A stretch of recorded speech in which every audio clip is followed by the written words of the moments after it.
Hi everyone, Cheryl here with a video tutorial on using the eBosser cutting machine with the CottageCutz dies.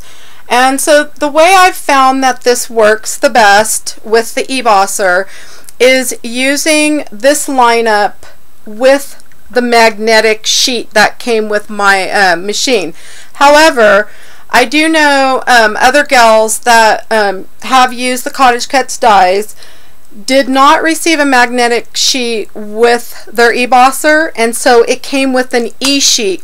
I'll tell you the lineup for that. It's a little different than what this one is, but this is what I got with my machine when I bought it. So the lineup I use is the D, then the C plate, the B plate, and then this magnetic.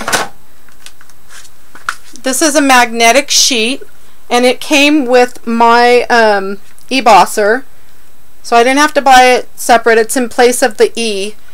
And then what you're going to want to do is take your CottageCutz die, and today I'm using the Elite Winterland Village, and so that's what I'm going to cut today.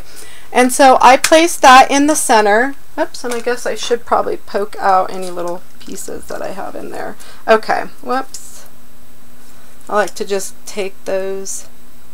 Okay, so go ahead and place your die on there. Now the next thing I'm doing is I use a heavier cardstock for Copic coloring, and so I use that for most of my CottageCutz pieces because I like to color. Next, you'll be using your A plate. So this is the stack we will use and run through the machine with the magnetic shim. Now, if your machine didn't come with the magnetic shim, there's a different lineup. It's pretty much the same, just a little different. You're going to do the D plate, you'll be doing your C plate, and you'll be doing your B plate, and then you take your die on top of that and your paper, and you're in most of the first machines they had an E shim is what they call it. If you have an E marked shim, then that goes on top, and then your A, and then you would run it through. Okay, I'll put the instructions for that shim in the instruction in my oh, sorry you guys, I can't think. I'll put that in the description box underneath my video. So I'm going to reset this up for the magnetic shim again, D, C, B, and then the magnetic shim, the die, your cardstock, and your A plate, and then we'll just run that through the machine. Whoops.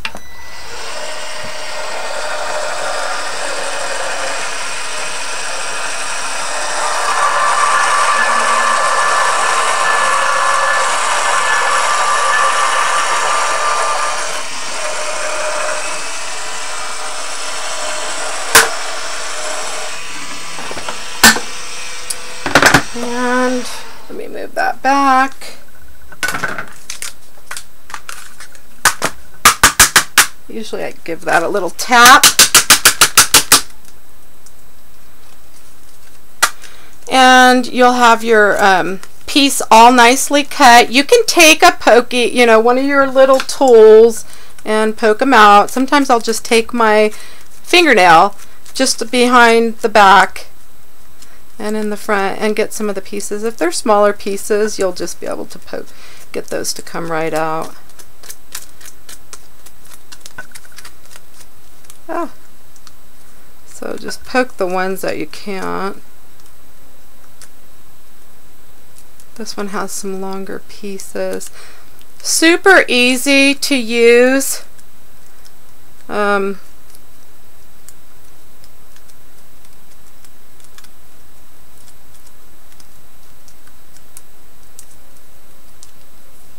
Okay, and I think that's probably good enough.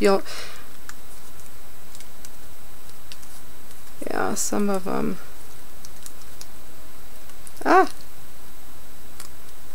Some of those little longer pieces I have to poke.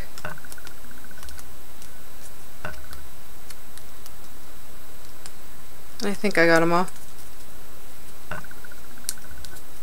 But it cuts it really nice. I mean, I didn't have any problems running that through. Hopefully you can see that. This camera has to focus, I think. But anyways, so again, with the magnetic sheet, I'll go over the setup. It's the D plate, C plate, B magnetic plate, your die, your cardstock, and then your A plate. Okay, and for those of you who have the E plate, I'll go ahead and write that below. And thanks for stopping by today, and have a nice day. Bye-bye.